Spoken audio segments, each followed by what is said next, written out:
জীবনের কোনো পরিস্থিতিতে যদি এই দৃশ্যটা আপনার সামনে আসে যে আপনি যাদের থেকে সাপোর্ট পাওয়ার আশা রাখার পরও সাপোর্ট পাচ্ছেন না, আপনরাই দূরে সরে যাচ্ছে, মনে রাখবেন আপনার আল্লাহ আপনার উপর দয়া করা শুরু করেছেন। সুবহানাল্লাহ।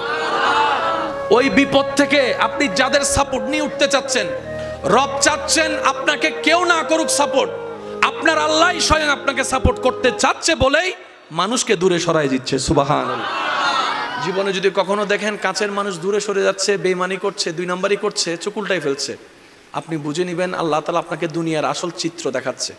আপনি যেন বুঝতে পারেন আপনার আপন বলতে আল্লাহ ছাড়া, আপনার আপন বলতে আপনার নবী ছাড়া আসলে আর কেউ নাই, আসলে কেউ নাই, আসলে কেউ নাই। আপনার ভালোবাসার অধিকার পাওয়ার একমাত্র আল্লাহর আছে, স্রষ্টা হিসেবে নবীর আছে। আপনার উম্মত হিসেবে আপনি ভালোবাসবেন আপনার নবীকে, আপনি আল্লাহকে ভালোবাসবেন, আপনার নবীকে ভালোবাসবেন। এই বুঝটা দেওয়ার জন্য আল্লাহ অনেক সময় দুনিয়ার এই বাস্তবতা আমাদের সামনে এনে দেয়। অনেক ভাই বোন, ভাই ভাই এমনও আছে মানুষের কথার ফাঁদে পড়ে, ভুল বোঝাবুঝির কারণে কিংবা মেজাজ গরম থাকার কারণে, দুই চারটা কথার শিকার হওয়ার কারণে হয়তো কোনো একটা সময় দূরত্ব হয়েছে, কিন্তু এখন একজন আরেকজনের সাথে মিলতে চায়, বসতে চায়। ওনাদের মাথায়ও চলে আসছে বাঁচবো আর কয়দিন, বুড়া তো হয়ে গেছে, কিন্তু ভাইকে এখনো বুকে জড়াতে পারলাম না, অনেক দিন হয়ে গেল। বড় ভাইয়ের মনও সে তৃষ্ণা থাকে, ছোট ভাইয়ের মনও সে আকাঙ্ক্ষা থাকে, কিন্তু অনেক দিনের দূরত্বতার কারণে, লজ্জাবোধের কারণে তারা মিলতে পারে না। আমি আমার ভাইদেরকে, যুবক ভাইদেরকে অনুরোধ জানাবো, যদি এরকম কোনো ফ্যামিলি কন্ডিশন হয়, আপনারা যুবকরা মিলে, ভাইরা মিলে, চাস্তো ভাই জাত্তো ভাইরা মিলেই আপনারা উদ্যোগটা নেন, ভাই ভাইকে যেন জড়াই ধরতে পারে, ভুল বুঝাবুঝি যেন শেষ হয়ে যায়। কথা বলেন ঠিক কিনা? বান্দা বান্দাকে মিলানোর কাজ করবে, আল্লাহ সেটা দেখে গুনাহ মাফ করে দিবে। সুবহানাল্লাহ। আমি শুনি না, আরো জোরে বলেন। মিলে থাকেন, কেউ মিলে থাকতে না চাইলে তার আল্লাহরে সে জবাব দিবে। আপনার পক্ষ থেকে আপনি ক্লিয়ার থাকেন, মানুষের উপকার করবেন, থ্যাংক ইউ পাওয়ার আশা রাখবেন না, করতেই থাকবেন। কেন?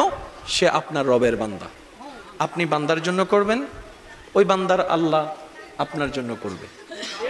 আমরা অনেক সময় বলি তার এত উপকার করছি, সে আমার সাথে ডাইরেক্ট চোখ উল্টাই ফেলছে, বা এটা দুনিয়ার নিয়ম। আল্লাহ তো এটাই বুঝাতে চায়, এটা দুনিয়া, এটা জান্নাত নয়।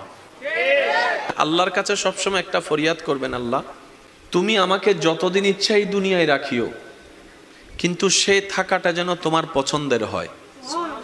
আল্লাহ যতদিন আমার নিঃশ্বাস চলবে, সেই নিঃশ্বাসটা যেন তোমার পছন্দের সময় কাটে। আল্লাহ আমাকে তুমি যতদিন রাখবা সুস্থভাবে রেখিও, অসুস্থ বানিয়ে কারো উপর যেন আমাকে বোঝা না হতে হয়। কারণ অসুস্থ হলে অনেক সময় আপনরা পর্যন্ত ভর মনে করে।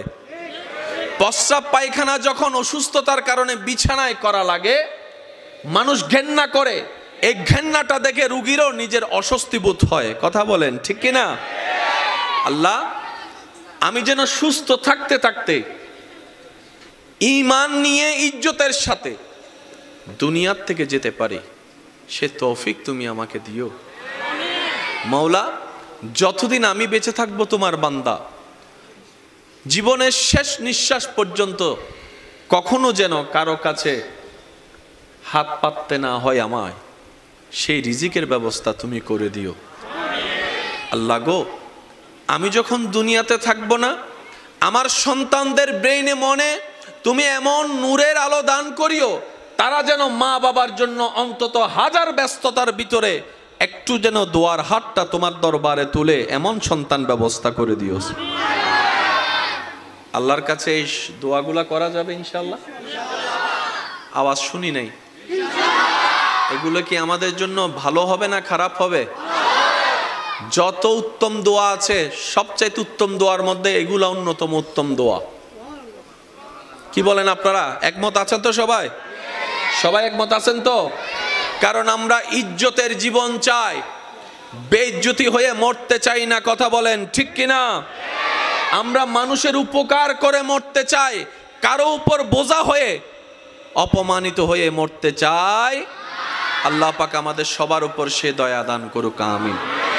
ফাজকুরুনি আযকুরুকুম, ফাজকুরুনি আযকুরুকুম। আপনি নীরবে একা রুমে বসে আপন রবকে ডাকছেন, জিকির করছেন, ওখান থেকে রব ডাক দিয়ে বলে, বান্দা ফাযকুরুনি আযকুরুকুম, তুমি আমাকে ডাকো, আমি তোমার ডাকে উত্তর দিয়ে দিব। সুবহানাল্লাহ।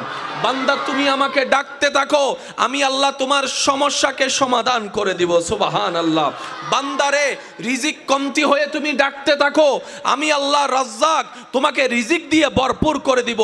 বান্দা যখন ডাকতে থাকে গভীর রাতে, রব্বুল আলামিন জিজ্ঞেস করে ফেরেশতাকে, ও ফেরেশতা, আমার বান্দা এভাবে ডাকছে কেন? তার কিছু প্রয়োজন আছে কিনা জিজ্ঞেস করো, আমি আল্লাহ দান করতে প্রস্তুত। সুবহানাল্লাহ। কারো ডাক রব আশা করে না। আমি আমার জায়গা থেকে যত সহজভাবে বলা যায় আমি চেষ্টা করছি, বাকিটা ওয়ামা তৌফিক ইল্লা বিল্লাহ, আল্লাহ যতটুকু দয়া করেন। কারণ সবার বলা বুঝ এক, বলেন না, সবার বলা বুঝা এক। তবে আমি আমার প্রেমিক ভাইদের কাছে একটা জিনিস জানতে চাই, আমরা কি লস চাই নাকি লাভ চাই? বেইজ্জত চাই না ইজ্জত চাই? অশান্তি চাই না শান্তি চাই? মাথা নিচু করে বাঁচতে চাই নাকি মাথা উঁচু করে বাঁচতে চাই? এই জিনিসগুলা যাদের দরকার, আজকের আলোচনা তাদের জন্য। সুবহানাল্লাহ বলেন। ঠিক বললে সওয়াব হবে কিনা আমার জানা নাই, কিন্তু সুবহানাল্লাহ বললে কল্পনার বাইরে সওয়াব। পিছনের বাইরে এমন ভাবে সুবহানাল্লাহ বলেন যেন আওয়াজটা এখানে আসে। একবার বলেন সুবহানাল্লাহ। মাশাআল্লাহ। বান্দা যত রবের জিকির করে শয়তানের গালে জুতার বাড়ি ভরে। তো এইরকম অপরচুনিটি, সুযোগ মিস দেওয়া যাবে। জিকিরকারী সবাই, রবের নজর আপনার দিকে। কাশ আমি যদি বুঝাতে পারতাম কথাটা। জিকিরকারী সবাই, আসমানে লক্ষ কোটি অগণিত ফেরেশতা, কেউ রুকু দিয়ে রবকে জিকির করছে, কেউ সিজদায় রবের জিকির করছে, কেউ দাঁড়িয়ে দাঁড়িয়ে জিকির করছে, কেউ এমনে জিকির করছে, কেউ অমনে জিকির করছে। এমনকি জান্নাতের ফেরেশতা রিদওয়ানও আপন আপন নিয়মে রবকে ডাকতেই আছে, রবকে ডাকতেই আছে, রবের জিকির করতেই আছে, রবের স্মরণ করতেই আছে। কিন্তু সেই ডাকের উত্তরে রবের কোনো উত্তর নাই।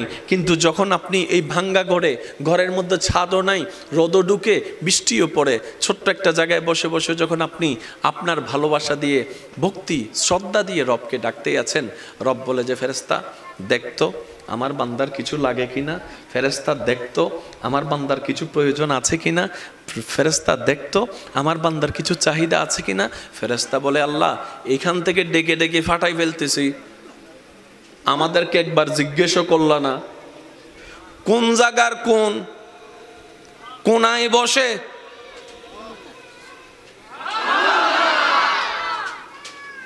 আশেকদের একটু মনের কানটা চাচ্ছি। পুরা সৃষ্টি জগতে পৃথিবী অনেক বড়, কিন্তু সূর্যের সামনে পৃথিবীকে রাখলে একটা ডিমের মতো। ওই বিশ্বজাহানের স্রষ্টা ফেরেশতাকে বলছে দেখতো আমার বান্দার কিছু লাগে কিনা। এবার ফেরেশতাই বলে, আল্লাহ সিদরাতুল মুনতাহায় তোমাকে জিকির করা হয়, প্রথম আসমান দ্বিতীয় আসমান সব জায়গায় তোমার জিকির, সূর্য করে তোমার জিকির, চন্দ্র করে তোমার জিকির, নেপচুন করে তোমার জিকির, প্লুটো করে তোমার জিকির, গ্যালাক্সি করে তোমার জিকির, এত সৃষ্টি তোমার জিকির করে, কারো কিছু প্রয়োজন আছে কিনা তো জিজ্ঞেস করো নাই। কোন জায়গার কে? এই বিশ্বের মধ্যে সূর্যের চাইতে অনেক গুণ ছোট পৃথিবী। এই পৃথিবীর মধ্যে কিছু দেশ, কিছু মহাদেশ বাংলাদেশকে গিলে খেয়ে ফেলতে পারবে এমন অনেক মহাদেশ আছে। এত বড় বড় মহাদেশের চাইতে ছোট একটা দেশ, এই দেশের 64 জেলার একটা জেলা, এই চট্টগ্রামের এতগুলা থানার একটা থানা। জোরে বলেন, আরো জোরে। এই থানার এতগুলা জায়গার মধ্যে একটা জায়গার কোণার মধ্যে বসে আছে, আর তুমি ওখান থেকে শুনছো। রব বলে যে ফাজকুরুনি আজকুরুকুম, আমি ওয়াদা করেছি আমার বান্দার সাথে, বান্দারে তোর ডাকতে দেরি হবে, আমি রবের উত্তর দিতে দেরি হবে না। ফাজকুরুনি ফাজকুরুনি ফাযকুরুনি, বান্দা তুই আমাকে বিপদে পড়ে স্মরণ কর। আযকুরুকুম, আমি তোকে বিপদ থেকে উদ্ধার করার মাধ্যমে স্মরণ করব। সুবহানাল্লাহ। ফাযকুরুনি, পারিবারিক অশান্তি হলে আমাকে একবার স্মরণ কর। আযকুরুকুম, শান্তি দিয়ে আমি আল্লাহ তোকে স্মরণ করব। সুবহানাল্লাহ। ফাযকুরুনি, তুই অভাবে পড়ে স্মরণ কর। আযকুরুকুম, আমি সচ্ছলতা দিয়ে তোকে স্মরণ করব। ফাযকুরুনি, তুই অসুস্থ হয়ে স্মরণ কর। আযকুরুকুম, আমি আল্লাহ তোকে সুস্থতা দান করে স্মরণ করব। সুবহানাল্লাহ। ফাযকুরুনি, বান্দারে তুই ঋণের মধ্যে পড়ে আমাকে স্মরণ কর। আযকুরুকুম, ঋণ থেকে মুক্তি করার মাধ্যমে আমি আল্লাহ তোকে স্মরণ করব। ফাযকুরুনি, মজলুম হয়ে অত্যাচারিত যদি হস তুই আমাকে স্মরণ কর। আযকুরুকুম, ন্যায় বিচার করে এর মাধ্যমে আমি আল্লাহ তোকে স্মরণ করব। সুবহানাল্লাহ। ফাযকুরুনি, আশেপাশের পরিবার বাহিরের মানুষের অত্যাচারে পড়ে তুই কষ্ট পেয়ে আমাকে স্মরণ কর।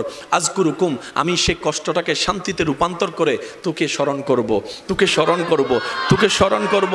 বান্দারে তুই সারাটা জীবনে হাজার ব্যস্ততার ভিতরে আমি রবকে স্মরণ করার জন্য কিছু কিছু সময় তুই বের করে নে। আমি আল্লাহ কিছু সময় বরাদ্দ করে দিলাম, যেমন 5 ওয়াক্ত নামাজ। এইভাবে তুই স্মরণ কর।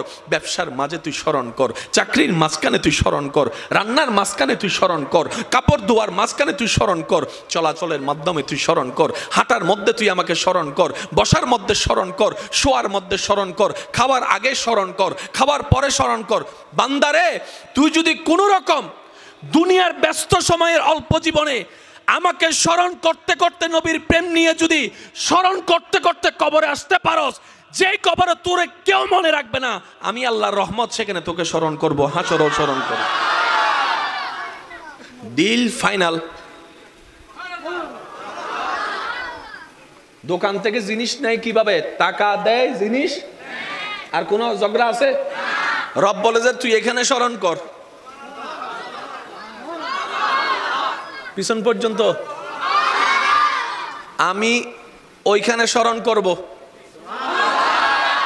তুই আমার এখানে মনে রাখ, আমি তোর ওইখানে মনে রাখবো। তুই এখানে আমার জন্য কর, ওইখানে আসলে আমি তোর জন্য করব। ডিল। ইন্নামা তারজু রহম ফরিব। Deal, deal. এই ডিলটাকে যারা ডিলে রেখে কবরে যেতে পারে, ইজ্জত তাদের জন্য, রহমত তাদের জন্য, সম্মান তাদের জন্য, নবীর সুপারিশ তাদের জন্য।